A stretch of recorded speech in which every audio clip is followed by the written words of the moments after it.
Hello enthusiasts and welcome to this new video from the website www.moonwatch.fr. Today, we're revisiting a Swiss watch. It's been a while since I featured one. I often cover Japanese watches, Dichu, and some homages. Today, we're revisiting a Swiss brand, a brand that's not very well known, or at least not anymore. It's Ebel, a brand that I particularly like. Why? Because I find the design very bold. It doesn't draw inspiration from anything else, and the watches are of very high quality. The cherry on top. On the second-hand market, they are available at very affordable prices. I propose to review my Ebel watch with you. 1911 Discovery. A nearly panda model, very nice, chronograph and automatic. The Swiss Ebel 1911 Discovery watch is a sporty, chic chronograph with an original design from a century-old watchmaking manufacturer. Under the Ebel brand lies a watchmaking manufacturer that was popular in the 1990s-2000s. Today, the Ebel brand seems to have been neglected by watch enthusiasts who consider it more of a fashion brand than a watch brand. Legitimate. However, it's a shame because Ebel is capable of offering beautiful watches, and the Discovery 1911 chronograph is proof of that. Ebel celebrated its 100th anniversary a few years ago. It is a true Swiss watchmaker. Its name is an acronym of the names of the founder Dagen Blum and his wife Alice Levy. Its slogan, "The Architects of Time," refers to the design of quality watches with a trendy look, while never losing sight of their Swiss origin. The Ebel 1911 collection, released in 1986, quickly became successful among lovers of beautiful watches. Furthermore, Don Johnson will highlight the brand in the hit series Miami Vice. Other ambassadors like Melanie Griffith will also wear the watches. Ebel, the Ebel 1911 chronograph collection offers an original design that has built the reputation of the Swiss brand.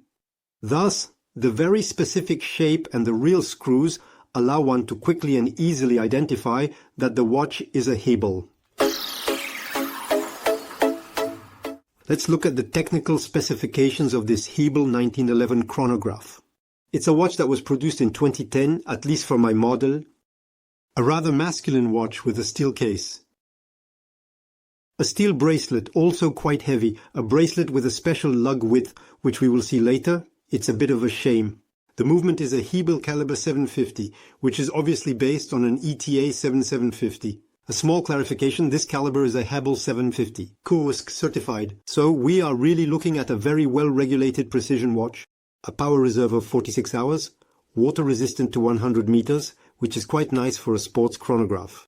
Fixed tachymetric bezel, A, screw down, and signed crown, 2, push buttons, dimensions of 43 mm in diameter, and 14 mm in thickness, so nothing unusual. It's about the thickness of the new Zenith Chronomaster, which should be 13.6 from memory, the diameter 43, but with this very particular shape, it fits very, very well, and the reference for this model is 121.57.95, with complications including the chronograph, day, and date.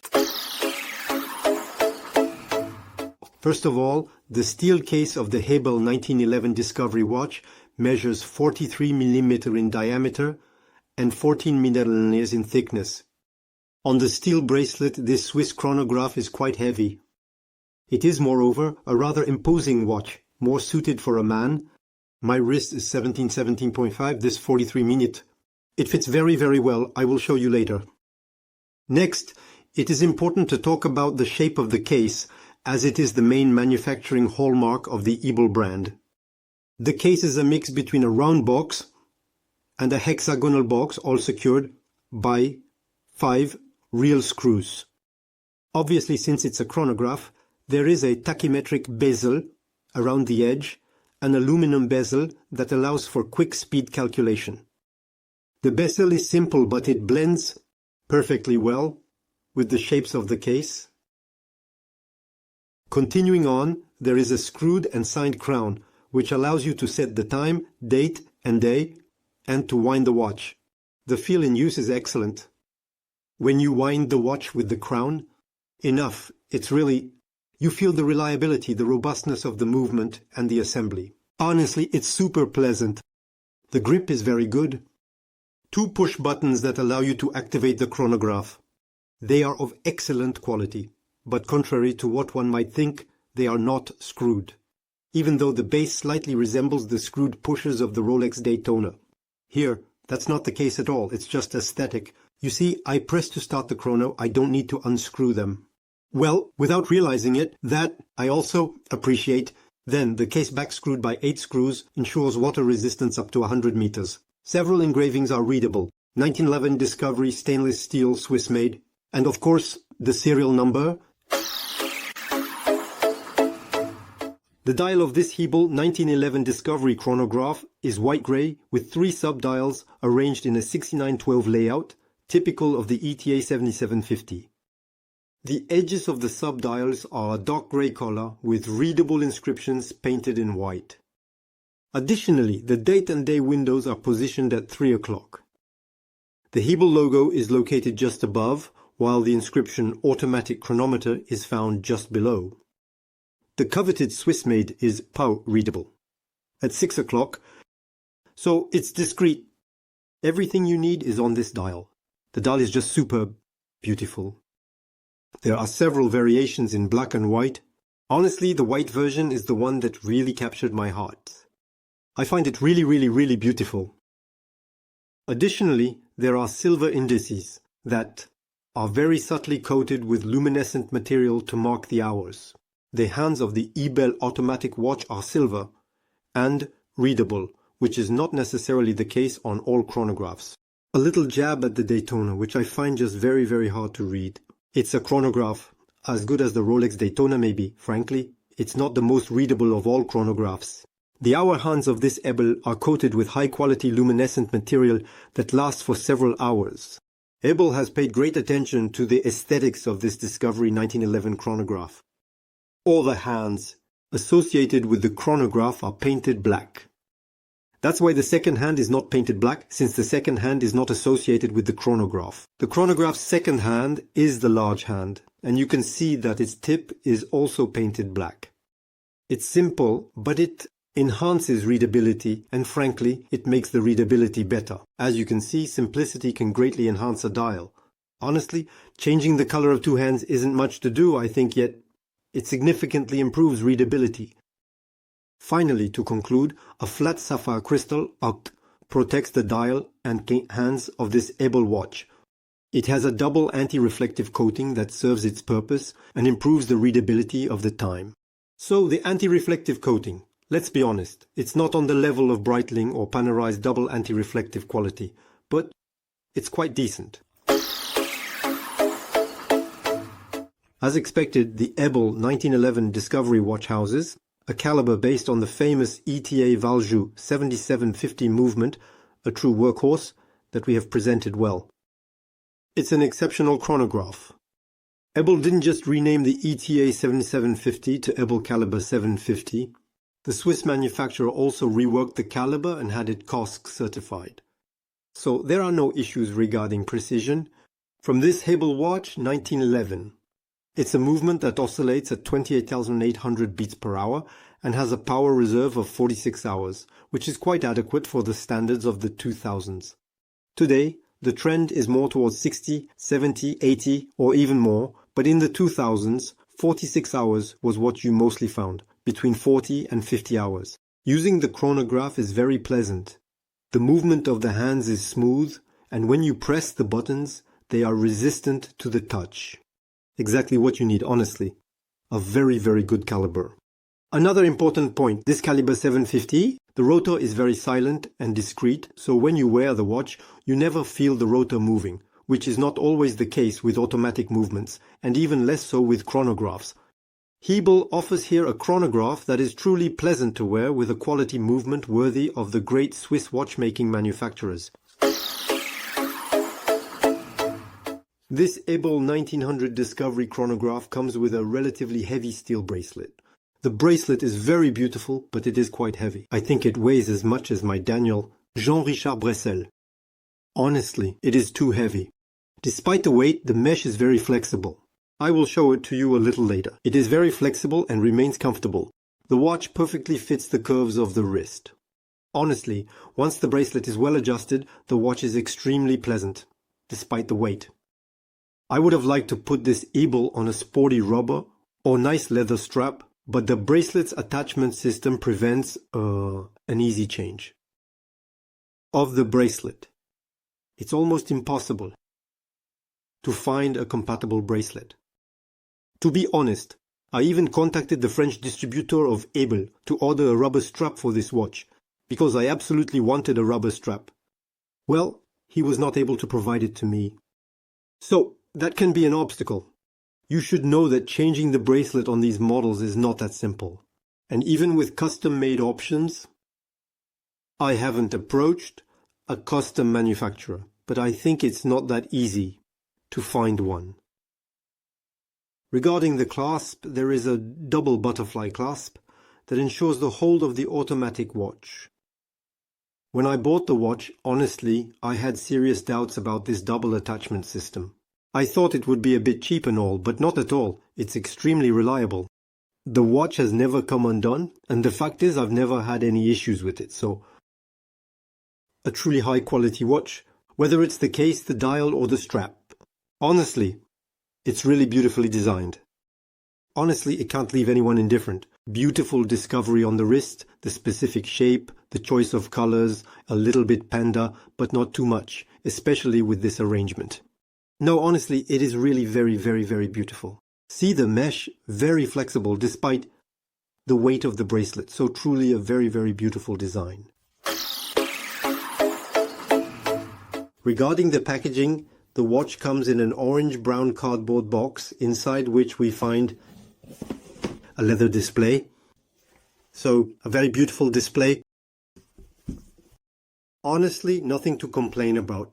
The packaging is very, very neat, with an interior that is half velvet, with a small presentation cushion. Honestly, it's of very, very beautiful, very, very good quality. Underneath we find the various manuals, certificates, cost, etc. associated with the watch. So really a very, very beautiful presentation. On the box we find the Ebel logo embossing. Honestly, it's excellent quality for the price of the watch. Before talking about the price, friends, remember to subscribe to the channel if you haven't done so yet. You can give a thumbs up, activate the bell. We're almost at 2,000. I hope we'll reach 2,000 in the first quarter of the coming year. So, remember to subscribe if you haven't done so yet. It helps the channel. It allows me to offer you more content. And above all, it allows you to be notified of our future videos and reviews. The price of this Ebel 1911 Discovery then, at the time, the watch was sold for about 4,000 euros, right? It's a price that is consistent with the competition that existed at the time and with the watch's specifications. We still have a reworked Valjoux 7750 certified Korsk, a rather sport chic with very beautiful designs. Unfortunately, this reference and beauty is no longer produced today, and the Swiss brand is mainly focusing on a more feminine clientele, by offering simpler, thinner, smaller, more elegant watches.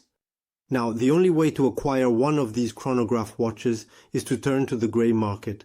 There, the prices are quite varied, and you can find watches between 1,200 euros and 2,500 euros, depending on the set, the condition of the watch, and its origin. It was mainly the Japanese who were fond of these models. And as a result, it's mainly on the Japanese market that you find these beautiful chronograph references at the best price. Be careful though, be careful, because if you buy a watch in Japan, you will incur import fees. Japanese professional sellers never understate the value declarations of parcels, things like that. So if you buy a watch, I don't know, let's say 1,000 euros, you will have at least 200, 250 euros in import fees. No availability issues. This Ebel was one of the most successful commercial hits of the Swiss brand, and the references with white or black dials are quite easy to find. A version that is splendid and rarer to find is the black dial version with orange tachymetric bezels. There is also a red version, but the orange one is very difficult to source. It's a model that was produced in quite limited numbers, I think, and it's a very, very beautiful reference. For those who wish to buy a watch, Ebel Discovery 1911, I advise you to be patient. And the fair price for a full set watch seems to me to be around 1,600 euros. At that price, you will get a beautiful watch in almost pristine condition, with all its papers, its COSC certificate, and frankly, it's a great purchase. As you know, friends, I am a fan of watches and I have wanted this Ebel for a long time. In 1900 Discovery, I almost bought it a few years ago, but then I told myself it was just an impulse buy. So I let the opportunity pass and I regretted it a bit. Now the opportunity came up again, so I gave in. Honestly, I don't regret it at all because it's a watch that is aesthetic, original, noticeable, and the cherry on top, you rarely come across it, which is not the case with other chronographs. Prestigious ones, like the Speed, the Navi Timer, or even the Daytona. It's an excellent alternative to the overhyped references. This Ebel watch is pleasant to wear despite its weight, which is slightly increased by the steel bracelet. You can find it on a leather strap, and after that it's just a matter of setting or on a caoutchouc strap. Once again, be careful with the straps because they are quite hard to find. Even on the second-hand market, it's difficult to find compatible straps. In any case, this Ebel Discovery watch is a wise choice for anyone wanting a Swiss chronograph watch certified COSC without spending several thousand euros, without breaking the bank. Indeed, the competition of equivalent quality, is sold at much higher prices. For me, this watch, I'm not ashamed to say, I easily compare it to the IWC, the Breitling, or even the Chrono. Tudor, which was released not long ago, even if it's a manufactured caliber they have, frankly. For me, it's in the same category. Breitling. The same, I have quite a few. IWC. Also used to case, I think some ETA, I might be saying something wrong here, needs to be checked. So in the end, it doesn't seem outrageous to me for a caliber of this precision, of this quality. And everything is sublimely assembled. A true sports chrono, the quality and finishes are impeccable, and the very specific look of Ebel watches will not leave anyone indifferent. Either you will love it or you won't. In any case, you have to acknowledge that the look is original and they didn't want to be inspired by anyone. And for the old folks, like me, the 80s generation who watched the flick in Miami, it's a little nod to nostalgia, and we like that. The video is coming to an end, my friends. I hope you enjoyed it. Feel free to tell me in the comments what you think of this model. Did you know the brand Ebel? Honestly, it's a beautiful manufacture. It's a shame that it's not really in the spotlight anymore.